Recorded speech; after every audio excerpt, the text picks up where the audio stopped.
जी sir, जिस तरीके से लखनऊ एयरपोर्ट पे सऊदी अरब से आ रही विमान के साथ जिस तरीके से चिंगारी निकली, इस पूरे घटना को लेकर क्या कहेंगे? देखिए, सऊदी एयरलाइंस का जो फ़्लाइट संख्या 3112 जो 15 तारीख को सुबह 6:36 पर लैंड हुआ, जिसमें लगभग 270 हज यात्री थे।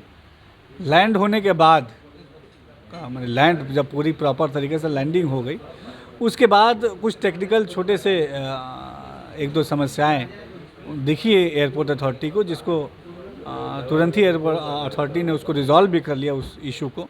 कहीं कोई समस्या नहीं हुई, पूरी सुव्यवस्थित तरीके से सारी चीज़ें चल रही हैं, और जो थोड़ी बहुत टेक्निकल समस्या जो आई थी उसको तुरंत ही एयरपोर्ट अथॉरिटी द्वारा दूर कर लिया गया। अहमदाबाद के एयर क्रैश के बाद लगातार इस तरह की घटनाएं सामने आ रही हैं, इसको कैसे देख रहे हैं सर? देखिए, जो अहमदाबाद में जो दुखद विमान हादसा हुआ, उससे हम सब की संवेदना पीड़ित परिवारों के साथ है। और आप सब ने देखा कि हमारे देश के प्रधानमंत्री नरेंद्र मोदी जी भी वहाँ पहुँचे, वो घटनास्थल पे भी पहुँचे, अस्पताल भी पहुँचे, और तुरंत जो भी एक्शन अहमदाबाद के उस विमान दुर्घटना में लिया जाना चाहिए था, हमारे प्रशासन द्वारा लिया गया है। और सुरक्षित यात्रा मुहैया कराना हमारे यात्रियों को जो फ़्लाइट से चल रहे हैं, एयर ट्रैवल कर रहे हैं, ये ज़िम्मेदारी के साथ इन चीज़ों को हम सब पूरा कर रहे हैं।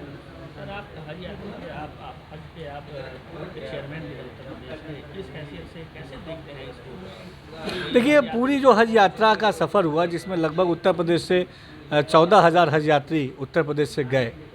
ये 40 दिन 50 दिन पहले से हज यात्रा शुरू हुई, और बीते 50 दिनों में हर दिन हम लगातार इसको हर दिन मॉनिटर कर रहे हैं, कहीं कोई दिक्कत ना उसको हम सुनिश्चित कर रहे हैं।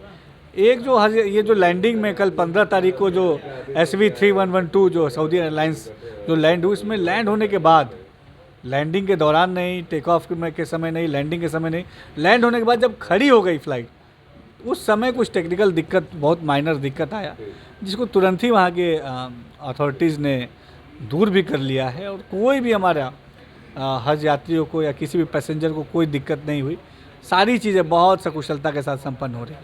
छोटी सी हादसा, एक बड़ा हादसा हो सकता था सर। हम वहाँ पे देखिए सारी प्रिकॉशंस लिए गए।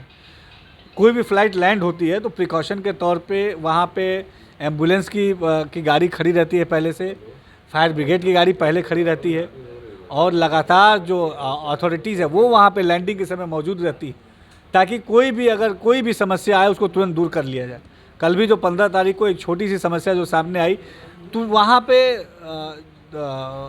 आसपास तमाम अथॉरिटीज़ मौजूद थे, तमाम जो है राहत के जो जितने इक्विपमेंट्स होने चाहिए वो पहले से मौजूद थे। हालांकि किसी चीज़ की कोई ज़रूरत नहीं पड़ी, फायर ब्रिगेड की गाड़ी भी मौजूद थी। सारी चीज़ें हमने पहले से ही, जितने भी हज यात्रियों की फ़्लाइटें लैंड हो रही हैं, तो लैंडिंग के समय ही सारी चीज़ें वहाँ पे मुहैया रहे। एम्बुलेंस से लेके, फायर ब्रिगेड से लेके, पहले चीज़ें सुनिश्चित कर हम लोगों ने की हुई है, और इसीलिए सारी चीज़ें बहुत सुव्यवस्थित तरीके से हो रही हैं। जांच कराएंगे सर? देखिए, माइनर सा ये चीज़ें हुई, इस दिशा में एयरपोर्ट अथॉरिटी आपको ज़्यादा अच्छा जवाब देगा। हमने इन तमाम चीज़ों को एयरपोर्ट अथॉरिटी को अवगत करा दिया है। फर्दर जो भी इसमें डेवलपमेंट होगा, एयरपोर्ट अथॉरिटी आप सबको अवगत कराएगी। आगे से कोई इस तरह की फ्लाइट अगर हज यात्रियों को लेकर के जाता है, इसके लिए किसी तरह का दिशा निर्देश आगे लगातार चल रही है। हज यात्रियों की वापसी की चीज़ें लगातार चल रही हैं, और किसी को कोई दिक्कत ना हो, इसको हम सुनिश्चित कर रहे हैं। सर, क्या एक वजह ये भी हो सकता है कि ये हादसा टल गया है क्योंकि एक धार्मिक स्थल से लोग आ रहे थे, और कहीं ना कहीं वहाँ का भी कुछ असर रहा है? देखिए, मैंने बताया कि ये बहुत छोटा सा एक टेक्निकल इशू था, और जिसको समय रहते तुरंत ही एयरपोर्ट अथॉरिटीज़ वहाँ बताया ना कि सारे लोग वहाँ मौजूद थे। एयरपोर्ट अथॉरिटी ने बहुत अच्छा रिस्पांस देके तुरंत जो भी समस्या थी उसको रिजॉल्व कर दिया। धन्यवाद। वहाँ के एयरलाइंस वहाँ की सरकार से भी किस तरह की बात हो रही है क्या सर, कि आगे से ऐसी जो भी फ्लाइट्स आए उसको टेक्निकली और पूरी तरह से चेक करने के बाद ही हर यात्रियों को भेजा जाए? नहीं, वो सारी चीज़ें पहले ही से चेक होती हैं, और हज कमेटी हमारी और माइनॉरिटी वेलफेयर डिपार्टमेंट लगातार दिल्ली से भी, मुंबई में जो हमारा हज कमेटी का ऑफिस है, और सऊदी में भी लगातार हमारी बातचीत हमेशा चल रही है। पहली फ़्लाइट हमें लगता है कि 4 दिन पहले जो तारीख था, 4 दिन पहले पहली फ़्लाइट आई, 12 तारीख को पहली फ़्लाइट आई, और 12 तारीख से लेकर 29 तारीख तक लगातार वापसी का सिलसिला जारी है और ये हर चीज़ सुव्यवस्थित तरीके से उसको हम सुनिश्चित कर रहे हैं। इसको लेकर के लगातार सऊदी अरबिया से आप लोग संपर्क में है? नहीं, वहाँ पे माइनॉरिटी वेलफेयर डिपार्टमेंट जो सेंट्रल गवर्नमेंट का हमारे, वो लगातार इन चीज़ों के सऊदी एयरलाइंस हो या सऊदी गवर्नमेंट हो, केंद्रीय अल्पसंख्यक कल्याण मंत्रालय इन चीज़ों को लगातार देख रहा है।